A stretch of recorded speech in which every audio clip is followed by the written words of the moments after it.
So మాది వ్యవసాయ family. తర్వాత మా నాయన మేస్త్రిగా కూడా పనిచేసిండు. తర్వాత మా అమ్మ అగ్రికల్చర్ చూసింది. సో మాది సాధారణ ఫ్యామిలీ, చాలా సాధారణ ఫ్యామిలీ. సో మా ఇంట్లో కనీసం కరెంటు కూడా లేకుండా నేను డిగ్రీ చదివాను. సో మేము 6 ఉన్నాము, 3 అక్కయ్యలు, 6 ఉన్నాం, 5 అన్నాం. చిన్న లాస్ట్ అన్నదమ్ములు అంత పెద్ద ఏం చదువుకుంటే 3, 4, 5, 6 అక్కయ్యలు చదువుకుంటే నేను ఒకటి మాత్రం చదువుకున్నాను. నేను ఒకటి మాత్రం డిగ్రీ దాకా కంప్లీట్ చేశాను. కుటుంబంలో వ్యవసాయ ఆధారిత కుటుంబంలో ఉన్నారు. అంటే పెళ్ళి పనులకు వెళ్ళేవారు, అలాంటి షేర్ చేసుకునే అవకాశాలు. నేను అప్పుడప్పుడు మా అవ్వతోటి కలవపోయాను. సో కలవపోతే అంటే నాకు కలుపు రాదు, కానీ వాళ్ళకు నారేసినాం అనుకోండి, వాళ్ళకు కూడా ఇచ్చే ఛార్జ్ సేమ్. నాకు కూడా ₹1 ఛార్జ్, కలవపోయిన వాళ్ళు కూడా ₹1 ఛార్జ్, నాకు కూడా ఒకటే ₹1 ఛార్జ్ నారేసిన. ఆ నారేసేటప్పుడు కూడా అవి జనిగలన్నీ పడుతుండే మాకు. సో చలికాలం కొంచెం కష్టం అవుతుండే, బుడదంతా ఎండిపోతుండే, అదంతా కడిగి కొంచెం నూనె పెట్టుకునేవాళ్ళం. అట్లా అమ్మతో ఎప్పుడు సహాయం అంటే ఎప్పుడు అందుబాటులో ఉండి. అప్పుడు ఇటువంటి ఫోన్లు మాకు ఏం లేవు కాబట్టి తల్లిదండ్రులు చెప్పినట్టు ఏమైంది, స్ట్రీట్ ఫియర్, తర్వాత పెద్దలనే గౌరవం, తర్వాత ఎవరు వచ్చి మా నాన్నకి ఏం చెప్తున్నాం, మీకు కొడుకు ఇట్లా చేస్తుందని, మా అమ్మకి ఎవరైనా చెప్తారని మాకు భయం పక్కన పెరిగిన మనుషులు. అలాంటి అంటే టైం షెడ్యూల్ ప్రకారంగా వెళ్ళడం స్టైల్ ఎలాంటి? ఇప్పుడు మాకు అదృష్టం ఏంటంటే మాకు స్కూల్ 10th వరకు జిల్లా పరిషత్ సెకండ్ స్కూల్ ఇక్కడ, అంటే రామడుగు మొత్తం. సో ప్రైమరీ 7th దాకా చదువుకుని అంటే ఫస్ట్ స్కూల్ నుంచి గుళ్ళే స్కూల్ స్టార్ట్ అయింది. అప్పుడు 7th మీకు బోర్డ్ ఎగ్జామ్ ఉంది. బోర్డ్ ఎగ్జామ్ 7th క్లాసే కదా. ఆ టైంలో ఉన్నప్పుడు బోర్డ్ ఎగ్జామ్ 7th క్లాసే పరిగణించేవాడు. 10th క్లాస్ అంత లేదు. సిటీకి వెళ్ళేటప్పుడు మాత్రం 10th క్లాస్ అనేది మనకు మూమెంట్. కరెక్ట్ సార్, సిటీకి వెళ్ళి మీ కాలేజ్ వ్యవస్థలో ఎలాంటి స్ట్రగుల్స్ అనుభవించారు? ఈ 10th class 7th class board exam వరకు మీకు జరిగిన అంటే ఏమైనా అవమానాలు కానీ ఎలాంటి కోఆపరేషన్? ఇప్పుడు 10th క్లాస్ 7th వరకు చదువుకునేటప్పుడు మాకు 5th క్లాస్లో ఏబీసీలు పెట్టించేవాళ్ళు. అప్పుడు ఫస్ట్ సెకండ్ వరకు ఏముండదు, ఏం లేదు. 5th వన్ నుంచి మాకు రామస్వామి సార్ అని టీచర్ ఉండే, అంటే లోకల్ స్టూడెంట్ అంటే ట్యూషన్ లాగా క్లాస్ లేదు. అప్పుడు మాకు ఏబీసీలు అప్పుడు స్టార్ట్ అవుతుంది. మాకు 4 గీతల పేజీ అని ఒక 40 పేజెస్ ఉంటుంది.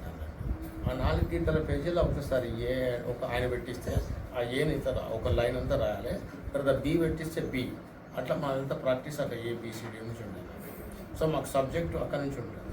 7th బోర్డ్ ఎగ్జామ్ అయిన తర్వాత మేము పాస్ అయినాం. ఇంకా పెద్ద చదువుడు ఏమి ఉండదు, అప్పుడు కింద కూర్చుండే వాళ్ళం మేము. చదివారు రామడుగులోనే మీరు విద్యాభ్యాసాన్ని క్లోజ్ చేశారు. ఆ హై స్కూల్ హైయర్ స్టడీ ఎక్కడ మీరు కంప్లీట్ చేశారు?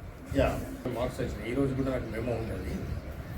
తర్వాత 7th అయిపోయిన 8th, 9th, 10th మాకు 3 అప్పుడు జిల్లా పరిషత్ సెకండరీ స్కూల్. అప్పుడు 8th మాకు ఇంగ్లీష్ చదవడం స్టార్ట్ అయింది. అప్పుడు ఇంగ్లీష్ ఒక సబ్జెక్ట్ అనేది ఉంటుంది 8th, 9th, 10th. సో మాకు యూనిట్ టెస్ట్లో కూడా అప్పుడు చదువు సరిగ్గా చెప్పడం కాదు సార్. వాళ్ళు ఎంతమంది అగ్రికల్చర్ గురించి మాట్లాడే వాళ్ళు, తర్వాత అన్నకు గవర్నమెంట్ వచ్చిందా, యూరియా వచ్చిందా, మన బియ్యం వచ్చినాయా, బస్తాలు వచ్చినాయా మాట్లాడేవాళ్ళు. సో మాకు చదవాలని పెద్ద ఇంట్రెస్ట్ అవుతుంది. తర్వాత ఇంటి దగ్గర కూడా ఏం చదువుతుందో తెలియదు ప్రతి తల్లిదండ్రులకి. అప్పుడు తర్వాత అప్పుడు చదివితే ఉద్యోగం అంటే ఒక చిన్న పెద్ద నిరాశ. సో చదువు అనేది. సో అప్పుడు అగ్రికల్చర్కు ఎన్ని నాగళ్ళు కట్టినాము, ఎన్ని ఎకరాల భూమి ఉంది, దాని గురించి ఉంటుంది. తర్వాత నేను కొంచెం షార్ప్గా ఉండేవాడిని. అప్పుడు 8th తర్వాత మళ్ళీ 9th, తర్వాత ఎస్ఎస్సి చదివినాం. 3rd క్లాస్లో పాస్ అయ్యాను నేను మాత్రం. 295 మార్క్స్ వచ్చినాయి. 295 మార్క్స్ వచ్చిన తర్వాత అప్పుడు మేము ఇంటర్మీడియట్ 1986 85 అయిపోయింది. 86లో తీసుకున్నాం. 85 అయిన తర్వాత అక్కడ తీసుకున్నాం. అక్కడ కూడా ఒక ₹50 మాది రూమ్ కిరాయి. అంటే అప్పుడు లైవ్లా ఇలాంటి కాలేజెస్ లైవ్ అంటే ఏంటంటే టీచర్ కొడుకులు, బ్యాంక్ ఎంప్లాయీస్, వ్యాపారస్తులకు ఇటువంటి అగ్రికల్చర్ వాళ్ళకు లైవ్ అప్పుడేం లేవు, అదేం లేదు. ఒక వివేకానంద స్కూల్ అని ఉంటుండే, అనేది సిబిఎస్ఈ ప్యాటర్న్ అని, ఎస్ఆర్ఆర్ కాలేజ్ అనమాట. వాళ్ళంతా డాక్టర్ల కొడుకులు వాళ్ళంతా ఉంటుండే. ఈ అగ్రికల్చరు ఏం చదువుకున్న వాళ్ళకు మాకేం లేకపోతుంది. రస్ట్ విద్యాభ్యాస టైంలో ఏమన్నా అక్కడ ఉండడానికి, అంటే ఇప్పుడు సిటీలో ఉండడం అంటే చాలా కష్టం ఉండడానికి. అప్పుడు ఇంకా వేరే వాళ్ళు ఎవరు మీకు సపోర్ట్ ఉన్న వాళ్ళు ఎవరైనా ఉన్నారా మీకు? 4 ఇండ్లు కట్టిండు. 4 ఇండ్లు కట్టేసా 4 రూమ్లు కట్టినారు. మనిషికి ఇక్కడ రామడుగు పిల్లలు ఇంకా విషబ్రహ్మలు వాళ్ళు వీళ్ళు అనుకుంటాం. అప్పటికి కూడా మనం కొంచెం అది ఉంటుండే ఒక వ్యత్యాసం, అంటే వీడు ఎట్లా పాస్ అయినానంటే ఉంటుండే. సరైన చేసిన తర్వాత సెకండ్ ఇయర్ అయిపోయింది. అప్పుడు సెకండ్ ఇయర్లో నేను అక్కడ మాకు అంటే స్టడీలో కూడా హెచ్చు తగ్గులు బ్యాక్వర్డ్ వాళ్ళు బీఎస్సీ చదివిన వాళ్ళకు టాప్, బీఎస్సీ చదివిన వాళ్ళకు. తర్వాత బీకామ్ అంటే మీడియం సైజు, బి అంటే కచరాపట్టి అంతే. అప్పుడు కూడా గ్రూపులు ఉన్నాయి అలా. అప్పుడు అంటే బిఏ బీకామ్ హిస్టరీ వ్యవస్థ అంటే ఆ స్టడీ ఉన్నవాళ్ళు మ్యాక్సిమం పొలిటికల్ అవేర్నెస్ వస్తుంది. మీకు అలాంటి మీ స్టడీలో మీ తోటి ఉండేది, చాలా ఇన్నోసెంట్గా ఉండేది. మాకు ఈ సైడ్ కటింగ్ ఉండేది, ఇంత నూనె పెట్టుకునేది. అప్పుడు ఈ హరాస్మెంట్ దీన్ని ఏమంటారు అది చేస్తుంటారు కదా, ర్యాగింగ్ అన్నది లేదు. ర్యాగింగ్ అనేది లేదు. వాళ్ళు బీఎస్సీ వాళ్ళు బ్రిలియంట్గా కనిపించారు. వాళ్ళంతా టార్గెట్ ఏంటంటే ఐఏఎస్ ఐపీఎస్ కలెక్టర్ కావాలంటే. తర్వాత వాళ్ళు అట్లా అందరూ ఆల్మోస్ట్ అందరూ సెటిల్ అయినారు. సో అదే నేను డిగ్రీ అయింది. అప్పుడు నాకు మధ్య లక్ ఏంటంటే, నాకు రామారావు గారు అని మా ఇంటి ముందు ఒక సుధాకర్ గారు మనకు ఆయన ఉంటే ఆయన దగ్గర మనకు ప్రోత్సాహం దొరికింది, సహకారం దొరికింది. నేను ఆయన దగ్గర ఉంటుంటే మనం ఆయన దగ్గర ఉన్నందుకు మనకు అప్పుడు ఆయన కంటిన్యూ చేసి పెట్టుకోండి. నేను కాలేజీకి వెళ్ళేది, ఆయన జాబ్కి వెళ్ళేది. సో ఆయన అనుకరించి నేను ఏం చేస్తుందంటే, ఆయన ఇంగ్లీష్ జాబ్ చేస్తున్నాను, మెడికల్ రిప్రజెంటేటివ్. అప్పుడు మెడికల్ రిప్రజెంటేటివ్లు ఉండాలంటే బేసికల్గా అందరూ పెద్ద పెద్ద క్యాస్ట్ వాళ్ళు, బీఎస్సీ, బీ ఫార్మసీ, తర్వాత ఎంఎస్సి అటువంటి వాళ్ళు చేసేవాళ్ళు. అంటే పార్ట్ టైం జాబ్ నాకు ఇంకోటి అదృష్టం ఏంటంటే, నేను సెకండ్ ఇయర్లో నాకు అప్పుడు స్టెప్ కార్ అని ఒక ప్రోగ్రామ్ ఉండే government self employment training program. STEP అంటే self employment training program, KR అంటే కరీంనగర్. సో నాకు అప్పుడు గంగాధరలో ఉంటుండే, ఎప్పుడు మాకు ఈనాడు పేపర్లో పడుతుండే మాకు అది. సో నేను అప్లై చేస్తే నాకు వెల్డింగ్ వచ్చింది. Employment IT self employment ITI related IT లేదు, ఐటీఐ ఉంది కదా. ఐటీఐ లేదు. ఐటీఐ అప్పుడు ఐటీఐ కూడా మీకు ఫస్ట్ క్లాస్ వచ్చిన వాళ్ళకే వస్తుంది, సెకండ్ థర్డ్ క్లాస్ వచ్చిన వాళ్ళకి జూనా. సో మాకు ఇంగ్లీష్ మీడియంకి ఎప్పుడైతే మనం వెళ్తామో స్ట్రగుల్స్ ఉంటాయి, భాష కానీ భాష మాట్లాడడం కానీ. అప్పుడు కొంతమంది మనం మాట్లాడేదానికి తెలుగు మాట్లాడే పీపుల్స్ ఇంగ్లీష్ని రిలేటెడ్గా చేసే వ్యవస్థ. అంటే మీరు హైదరాబాద్ వ్యవస్థ, ఇప్పుడు కరీంనగర్ నుంచి హైదరాబాద్ ట్రాన్స్ఫర్ కంప్లీట్ వెళ్ళే మూమెంట్లో జరిగిన ఒడిదుడుకు అంటే మీకు ఎదురైన సంఘటనలు. రైట్. నాకు ఒకటి ఛాలెంజ్ ఏంటంటే, నేను ఎప్పుడైతే డిగ్రీకి పోయినో నాకు ఇంగ్లీష్ మాట్లాడడానికి షో. అంటే ఒక డిగ్రీ స్టూడెంట్, డిగ్రీ కూడా గ్రేటు, డిగ్రీకి పోయినోడు డాక్టర్ నాకు ఇంగ్లీష్ మాట్లాడితే వాల్యూ ఉంటుందని నాకు అప్పుడే క్వశ్చన్ మార్క్ వచ్చింది. సో ఇంగ్లీష్ మాట్లాడాలి. అప్పుడు నన్ను కాలేజీలో కూడా అందరూ ఇంగ్లీష్ మాట్లాడాలంటున్నాను. నేను అప్పుడే ట్రై చేస్తాను ఇంగ్లీష్ మాట్లాడటం. ఫ్యూచర్ విజన్ మీరు ఏమన్నా అప్పుడే ఏమన్నా నిర్ణయం? అంటే నాకు ఇంగ్లీష్ మాట్లాడాలని ఉండే. బేసికలీ నేను రామారావు గారు చేసే జాబ్ కూడా ఇంగ్లీష్ కాబట్టి ఈ డాక్టర్ తోటి ఇంగ్లీషే మాట్లాడాలి, తెలుగు కేసులో ఇండియన్ ఎక్స్ప్రెస్ పేపర్ ఆయన ఇచ్చేది, నాకు డబ్బులు లేవు అంటే ఆయన ఇచ్చేది చదువుకొని దాన్ని తెలుగులో కన్వర్ట్ చేసి ఇంగ్లీష్ అని తెలుగులో కన్వర్ట్ చేసేది. ఒకసారి తెలుగులో ఉంటే దాన్ని ఇంగ్లీష్లో కన్వర్ట్ చేసేది. దాంతో ప్రాక్టీస్ చేసుకుంటా ఆయన నన్ను ప్రాక్టీస్ చేయించేది. సో అప్పుడప్పుడు అడిగేది. సో వాళ్ళ ఫ్రెండ్స్ వచ్చినప్పుడు కూడా నేను ఇంగ్లీష్లో మాట్లాడటానికి ట్రై చేసేది. సో ఆయనతో కూడా అప్పుడప్పుడు టూర్ వెళ్ళి చూస్తున్నాను ఎట్లా మాట్లాడతారు. ప్రొనౌన్స్ అయితే వెరీ టఫ్ లాంగ్వేజ్. అప్పుడు ఇంగ్లీష్ మాట్లాడడం 1988లో ఇట్స్ వెరీ టఫ్ జాబ్. ఒక సామాన్య ఫ్యామిలీ ఇంగ్లీష్ మాట్లాడ చాలా జాబ్ మీకు ఎప్పుడు కన్ఫర్మేషన్? 1988 ఆగస్టులో వచ్చింది. 88లో ఫస్ట్ సంస్థ అంటే ప్రైవేట్ ఆర్గనైజేషన్కి వెళ్ళారా లేకపోతే గవర్నమెంట్ ఆర్గనైజేషన్? లేదు, ప్రైవేట్ ఆర్గనైజేషన్. అప్పుడు ప్రైవేట్ ఆర్గనైజేషన్ జాబ్ చేస్తే అసలు వాల్యూ లేదు. పోయి మాకు 3 days ప్రయాణం. నేను అప్పుడు అనుకునేది, అరే ఉంటే ఫ్లైట్లో తిరగలరా పోయి ఎప్పుడన్నా అని అనుకునే. ప్రైవేట్ జాబే కాబట్టి సో నేను అక్కడికే నేను సౌత్ ఇండియా నెంబర్ 1 రిప్రజెంటెడ్, 4 స్టేట్స్కు సేల్స్మెన్ నెంబర్ 1. నాకు చాలా ఇన్సెంటివ్ కూడా వచ్చేసి నెలకు ఒక సంవత్సరానికి 40,000 ఎక్స్ట్రా, 40,000-50,000. తర్వాత నేను ప్రొడక్ట్ క్యూములేటివ్, తర్వాత చాలా షార్ప్ సేల్స్ బాగుంటుంది. అప్పుడు సాలరీ కూడా బాగా వచ్చేది. Salary DA train first class. So sir, విదేశాలకు అయిన వాళ్ళు చాలామంది డబ్బు సంపాదించుకుంటారు. మీకు సర్వీస్ చేయాలి, సోషల్ సర్వీస్ చేయాలి అనే స్ఫూర్తి ఎట్లా వచ్చింది అసలు? అంటే ఇప్పుడు నేను అంటే స్ఫూర్తి ఎట్లా వచ్చిందంటే, నేను చిమ్మని చీకట్లకి వెళ్ళి కడుపు ఆకలితోటి ఉన్నాను కాబట్టి అంటే ఈ స్ఫూర్తి ఏంటంటే సత్యసాయిబాబు గారు అంటారు సత్యసాయిబాబు పుట్టపర్తిలో చేసిండు కాబట్టి ఈ సర్వీస్ అన్నది ఏంటంటే మనిషికి 3 ఉంటాయి బేసికల్గా. అంటే పుట్టపర్తి సాయిబాబా ట్రస్ట్ నేను వెళ్ళిన అక్కడికి. కార్యక్రమాలకు వెళ్ళారా? నేను వెళ్ళిన పివి నరసరావు వీళ్ళ మామయ్య కాబట్టి మేము కూడా అక్కడ భోజనం చేసినాం సత్యసాయి ఆశ్రమంలో. అప్పుడు బంగారప్ప చీఫ్ మినిస్టర్.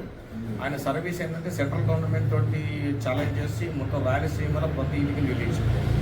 అంటే సర్వీస్లో ఎందుకు అంత పవర్ ఉంటుందంటే మీకు ఇంట్లో ఉండదు. అంటే మనిషికి ఏంటంటే అంటే సంతోషం అండ్ తృప్తి ఆనందం ఈ 3 ఉంటాయి. దాని డెఫినేషన్ ఏంటంటే చాలామందికి తెలియదు. సంతోషమే ఆనందం అంటాడు, ఆనందం తృప్తి అంటాడు, తృప్తి ఆనందం అంటాడు, తృప్తి అంటాడు. అట్లా కాదు, దాని డెఫినేషన్ ఈజ్ డిఫరెంట్. ఏంటంటే సంతోషం అంటే మనం చూసేది, మనం వినేది, మనం మాట్లాడేటప్పుడు సంతోషపడాలి, నెంబర్ 1. తృప్తి అనేది ఏంటంటే దేవుడు మనకు ఇది నేను కూడా ఇక్కడ ఇదేంటో ఉన్నాను. దేవుడు మనకి ఇస్తాడు, ఏది ఇచ్చిండో మన దగ్గర ఏది ఉందో దానితోటి మనం తృప్తిగా ఉంటే దేవుడు ఇస్తూ ఉంటాడు. దాన్ని తృప్తి అంటారు. ఆ తృప్తి తర్వాత మనకు ఆనందం రావాలంటే ఆనందం ఎట్లా వస్తుంది? ఆనందం అమృతంతో సమానం. ఆనందం రావాలంటే సో మనం తినాక మనం కష్టపడ్డ పైసలు మనం తినాక మన కడుపులో ఉన్నాయి. తర్వాత ఒక వ్యక్తికి ఒక బిర్యానీ పొట్లం ఒక వాటర్ బాటిల్ ఇచ్చి ఆయన అమ్మాయి అనడానికి నీకు వచ్చే అది గుద్దుతుంది అంటే ఇక్కడ చాతులకు గుర్తుంది. అంటే గతంలో మీరు చిన్న బాల్యంలో ఎదుర్కొన్న కష్టాలే మీ చారిటీకి ఒక 100%. 100%. ఎందుకంటే నాకు తెలుసు బాధ. ఇప్పుడు వీళ్ళు మా కమిటీ పిల్లలు ఏమైనా చెప్పగానే నేను చెల్లించిపోయి ఇచ్చేస్తాను. ఎందుకంటే అది నా బ్రెయిన్లో అది ఉంది కాబట్టి నాకు తెలుసు దాని బాధ ఎంత అని. సో అది ఆషామాషి ముచ్చటగా చాలా కష్టం. ఈ లైఫ్ నడవడం అన్నది అన్నిటికంటే పెద్దది. అందుకే మనుషులు ఏంటంటే ఎంత దోచుకుంటారు అంత దోచుకుంటారు, ఎంత కూడబెట్టుకుంటారు, ఎంత ఏం చేయాలో చేస్తారు దాని గురించి. ప్రతి వాళ్ళు దాని గురించే. కాబట్టి ఒక మనిషికి లేనప్పుడు ఆఖరికి ఇళ్ళ తండ్రాడతారో కనీసం ఆకలి, ఫస్ట్ ఆకలి కడుపు నింపుతుంది. కడుపు నింపిన తర్వాత బట్టలు లేకుంటే బట్టలు ఇస్తాం, బట్టలు లేకుంటే తర్వాత ఇల్లు, తర్వాత మెడికల్. అట్లా ఫస్ట్ ఆకలి నింపడం అన్నంత మీకు అన్నం ఎంత పెడతావు, అన్నం ఎంత అన్నది అంతే, ఇంకా ఎక్కువ అడగు. అన్నం తిన్న తర్వాత చల్లటి నీళ్ళు ఇస్తే ఆనందం ఉంటుంది అన్నట్టు. అన్నం చాలా అందం, అది చాలా ఆనందం. నేను కొన్ని 100 బస్తాల బియ్యం ఇచ్చినాయి. ఇప్పుడు ఇక్కడ చారిటీలో మీరు రాముడుకు అంటే పరిసర ప్రాంతాల్లో జన్మించి ఇక్కడ తిరిగిన వాతావరణం నుంచి వచ్చిన తర్వాతనే ఈ గ్రామానికి ఏదో చేయాలి అన్న ఫీలింగ్తోనే మేము తలంపునొచ్చాం. మిగతా చారిటీలో ఇంకా మున్ముందు ఎలాంటి కార్యక్రమాలు చేయాలి అంటే ఏమన్నా ప్లాన్ ఏమన్నా ఫ్యూచర్ ప్లాన్? దాని ఫస్ట్ ఏంటంటే ఆకలికి అన్నం పెట్టడం నెంబర్ 1. అక్కడ నాకు కులము, మతము, చిన్న పెద్ద తారతమ్యం అనేది లేదన్నట్టు. అది చాలా ఇంపార్టెంట్. తర్వాత అవసరాన్ని బట్టి చేయడమే. అవసరం వస్తే నేను 2 లక్షలు కూడా ఇచ్చిన ఇక్కడ ఒక అబ్బాయికి. ఇప్పుడు ఇక్కడ ఒక అబ్బాయికి సీట్ వచ్చింది హ్యాండ్ బ్యాగ్ ఎక్కడ పటియాలా కాలేజీలో. ఆ పిల్లోడు నేను డ్రైవింగ్ చేస్తున్న కార్లో అమరితే మాకు వీడియో వచ్చింది. కనీసం నేను 50% కూడా చూడే వీడియో. దెన్ ఇమీడియట్లీ నేను కాల్ చేసిన పర్టికులర్ పర్సన్ కాల్ చేసి, బాబు అంత మొత్తం డబ్బులు నేను కడతానని చెప్పేసిన అన్నట్టు. ఇది టచ్ చేస్తాను అన్నట్టు. అంటే నేను అది ఇప్పుడు నాకు లేని అవకాశం ఒకరికి వచ్చినప్పుడు నాకు అవకాశం లేదు, నా దగ్గర డబ్బు ఉంది, ఇంకొందరికి అవకాశం ఉంది. నా డబ్బు అని అవకాశం తీసిన అనుకో ఈజ్ ఫ్లవర్. అట్లా. సో ఆ పిల్లడికి నేనే మొత్తం చదివించేసిన. ఆ పిల్లడికి టీచర్ జాబ్ చేస్తుండు ఆయన పూరిల్లా ఆ పిల్లడికి. సో అట్లా అన్నట్టు నేను ఇస్తున్నా, ఎవరిని అడగా డబ్బులు అని చెప్పేసిన. మొత్తం 1,50,000 ఇచ్చేసిన. ఆయనకి ఇట్లా దశల వారికి ఇన్వాయిస్ ఇచ్చిండు కాలేజ్ నుంచి, దాని ప్రకారం ఇష్యూ చేసిన డబ్బులు. మీ అంతిమ ధ్యేయం ఏంటి సార్? లాస్ట్ గోల్ మీరు ఏం చేయాలనుకుంటున్నారు? చివరి మీ ధ్యేయం గోల్ ఏంటంటే ఇప్పుడు నేను ఈరోజు రాముడికి వచ్చిన, రాముడికి ఒక ఫంక్షన్ హాల్ మొత్తం నేనేది. That is a love and affection. నువ్వు పైసలతో నువ్వు ఏమన్నా కొనవచ్చు ప్రపంచంలో. ఒక అమ్మ నాన్న కొనలేవు, తర్వాత లవ్ అండ్ అఫెక్షన్ కొనలేవు.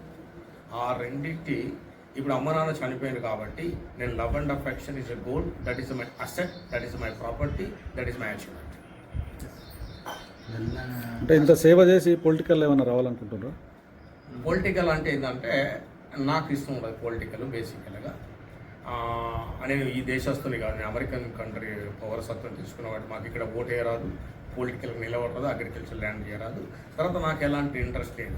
అది ఏంటంటే పొలిటికల్గా నువ్వు పని చేస్తే నువ్వు పబ్లిక్ పైసలు గవర్నమెంట్కి పోతాయి, గవర్నమెంట్ మళ్ళీ పబ్లిక్ పోతాయి. అలా నువ్వు చేసే సంధానకర్తగా పనిచేస్తున్నావు. నీ సొంత డబ్బుతోటి ఇంకో మనిషికి నువ్వు ఇవ్వనప్పుడు అది చారిటీ కాదు. ఇప్పుడు నేను కూడా అమెరికాలో రేపు పొద్దున నేను ఒక 10,000 మందికి అక్కడ నేను నేషనల్ అడ్వైజ్ పొద్దున చారిటీ చేస్తున్నా అన్న, నాకు కొన్ని డబ్బులు కావాలంటే ఒక 4-5 కోట్లు బట్టి కూలుతుంది. ఓకే, కానీ అందరూ ఏంటంటే దాన్ని ఏమంటారు, బ్రోకరిజం అంటారు. నేను తినాక నాకు మిగిలింది నాకు పెట్టాలనిపిస్తే ఇంకొకటి పెట్టడానికి ధర్మం, కానీ నేను ఇంకో సోమొక్కంది సూపొక్కంది నాకు ఇంట్రెస్ట్ ఉంది. అచ్చా, ఇప్పుడు ఈ చారిటీకి సంబంధించిన వాళ్ళు మీకు సహకారంగా కొన్ని వాలంటీర్స్ మూవ్మెంట్ చేస్తున్నారు. నలుగురు అబ్బాయిలను పెట్టుకొని ప్రతి ఒక్కటి సమాచారాన్ని మీరు తీసుకోవడం కానీ అది జరుగుతుంది. ఇంకా దీన్ని ఇంప్లిమెంట్ చేయడానికి, ఇంకా అభివృద్ధి చేయడానికి, ఏమైనా కార్యక్రమాలు చేయడానికి ముందేమన్నా ప్లానింగ్ ఉన్నాయి? ఆ ప్లానింగ్ అంటే ఇప్పుడు నేను చాలా సిస్టమేటిక్గా నడుపుతానండి. ఏదైనా అదే రిజిస్ట్రేషన్ నేను వ్యక్తిగతంగా మీరు సంబంధించిన ఇప్పుడు మా అమ్మ నాన్న పేరు, ఇప్పుడు నా ఉద్దేశం ఏంటంటే ఇప్పుడు మా అమ్మ నాన్న బతుకున్నారు అనుకోండి, మా అమ్మ నాన్నకు నెలకు ఒక 20-30,000 50,000 పంపిస్తాను అంతే కదా. ఆ డబ్బులు మా ఊరికి పంపించాను అనుకో, మా నాన్న అన్నం తిన్నట్టే రోజు మా నాయన అన్నం తిన్నట్టే మా నాయన పేరు తోట కూర్చోమో తోట కానీ మాట్లాడుతూనే ఉంటారు. దట్ ఈస్ అన్న. ఇప్పుడు మా నాయనకు హాస్పిటల్ 10 లక్షలు ఖర్చు అవుతాయి, అటువంటి 10 మంది హాస్పిటల్లో ఉంటారు అనుకో, 10 లక్షలు ఇచ్చేస్తారు. అట్లా మా అమ్మ అంటే నాకైతే 100% డౌట్ లేదు అలా. ఇప్పుడు నేను అమెరికాలో కూడా నేను వీళ్ళ గురించి నా మీద ఇంత ఆధారపడ్డారు కాబట్టి నేను చాలా రిటైర్ అయిపోయాను కాబట్టి చాలా హెల్తీగా ఉంటే ప్రయత్నం చేస్తాను. అరే నా మీద ఇంత ఆధారపడ్డారు కాబట్టి నేను చాలా జిమ్ చేస్తుంటా, చాలా నైస్గా తింటా, నైస్గా ఉంటా. నేను డ్రైవింగ్ చేసినప్పుడు సేఫ్గా డ్రైవ్ చేస్తాను. నేను పోతే పర్లేదు, నేను నాతో చాలామంది ఇబ్బందులు పడతారని ఇప్పుడు నేను చాలామందికి పెన్షన్ పెట్టినా, చాలామందికి హెల్ప్ చేస్తున్నా కాబట్టి సో మీకు చాలా కేర్ఫుల్ ఉంటాను. నేను అక్కడ స్మోక్ చేయను, డ్రింక్ చేయను, నేను అక్కడ బ్యాడ్ హ్యాబిట్స్ ఏం చేయను. నేను అమెరికాలో ఒక పైసా కూడా చారిటీ చేయను. ఇప్పుడు అక్కడి నుంచి మీరు జర్నీ లోపలికి వచ్చినప్పుడు కానీ మీ ప్రాంతంకి వచ్చినప్పుడు ఏమంటారు అక్కడ మీరు విదేశం నుంచి వచ్చేటప్పుడు మీకున్న ఇక్కడున్న మీ దగ్గర పెరిగి మీ దగ్గర ఉన్న వాళ్ళు రిసీవ్ చేసుకునే విధానంలో మీ ఫీలింగ్స్ అది వెల కట్టలేదు. అది యాక్చువల్గా అది నువ్వు కట్టలేవు, దానికి అది ఆకాశాన్ని కొలవలేవు, తర్వాత ఆ ప్రేమను నువ్వు వెల కట్టలేవు, అంత పెద్దది అన్నట్టు. అది ఒక అది అద్భుతం, ఆనందం, అమోఘం. దానిలో మనం అంతమంది రావడం అన్నది అంత అందరికీ అందరి దగ్గర తీసుకున్నా నేను. ఎందుకంటే మనం పోయి స్టేజ్ ఎక్కి కుర్చీలో కూర్చొని బయటకి వెళ్ళడానికి బాగుండదు కాబట్టి నేను అందరినీ కలిసి ఫస్ట్ పోయి కలిసి దగ్గర ఉంటే వాళ్ళకి ఆనందం ఉంటుంది. అసలు అందరూ ఏదో ఎక్స్పెక్ట్ చేస్తుంటారు కానీ మనకు అంత అవసరం లేదు. బట్ అందరి దగ్గర తీసుకుని మీరు చూసి ఉన్న దాంట్లో మీరు విజయాన్ని సాధించాలనుకున్న ఫీలింగ్స్ తీసుకొచ్చారు కాబట్టి సమాజానికి మీరు లాస్ట్ చివరిగా ఎలాంటి మెసేజ్ చారిటీ చేసే మీకు ఫీలింగ్స్ మెసేజ్ ఏముందండి, ఒక మనిషి నేను మన వింటర్లో బ్లాంకెట్స్ ఇచ్చిన ఒక 250 ఇలాంటి కార్యక్రమాలు కూడా చేస్తున్నాను. బాగా చేస్తాను. అంటే ఇప్పుడు 250 మందిని ఒక చల్లగా వెచ్చగా వండబెట్టిన. That is my achievement. వాళ్ళందరూ వెచ్చగా వండబెడితే నా పెద్ద కొడుకు వండబెట్టిన అంటారు. అది వెలగట్టలేదు, అదెంత పెద్ద ఖర్చు కాదు నాకు. ఓకే, నేను బాగా ఆలోచిస్తాను. ఇప్పుడు ఒక ముసలి నేను ఏంటంటే దానికి క్యాస్ట్ ప్రకారం లిస్ట్ అవుట్ చేసి నాకు లిస్ట్ వచ్చింది. లిస్ట్ ప్రకారం బెండలు పెట్టి అంత చేసిన తర్వాత ఒక ముసలమ్మ వచ్చింది ఇక్కడ.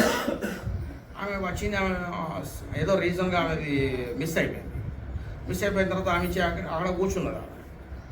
అక్కడ కూర్చొని కట్టబడుకొని కూర్చున్నది, సాడ్ ఫేస్ పెట్టి కూర్చున్నది. నాకు బ్లాంకెట్ రాలేదు. సో మా కమిటీ మెంబర్ అశోక్ అని పిల్లోడు ఉన్నాడు. సరే పోతలేదని నాకు పంపించాడు.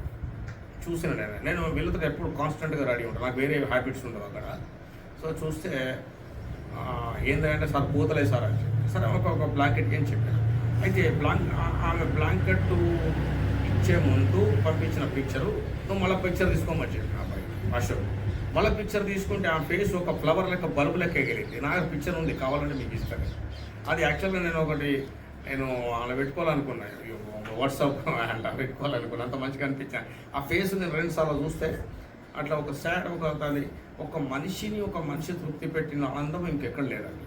మెసేజ్ అయితే బలంగా ఉంది. మీరైతే 100% ఇంకొక అంటే సహాయం చేయడంలో చూసే సహృదయ దాని కోణం అంటే బయట కమర్షియల్గా చూసే కంటే సహాయం నూనె బాగుంది అనేది ఇక్కడ ఒక చిన్న మెసేజ్ ఇచ్చారు Right. ముస్లిం విషయం. సార్ చివరిగా ఈ సేవలు ఎప్పటి వరకు కొనసాగుతాయి సార్? నేను ఉన్నంత వరకు నడిపిస్తాను. నేను ఉన్నంత వరకు నడిపిస్తాను. తర్వాత ఇప్పుడు మా కూతురు కూడా తీసుకున్నాను. She's doctor. మా పెద్దమ్మ కూడా డాక్టర్. వాళ్ళకు కూడా ఎప్పుడు నేను చూపిస్తుంటా చేస్తుంటా. నేను వాళ్ళకు కూడా కంటిన్యూ చేయాలని చెప్పిన.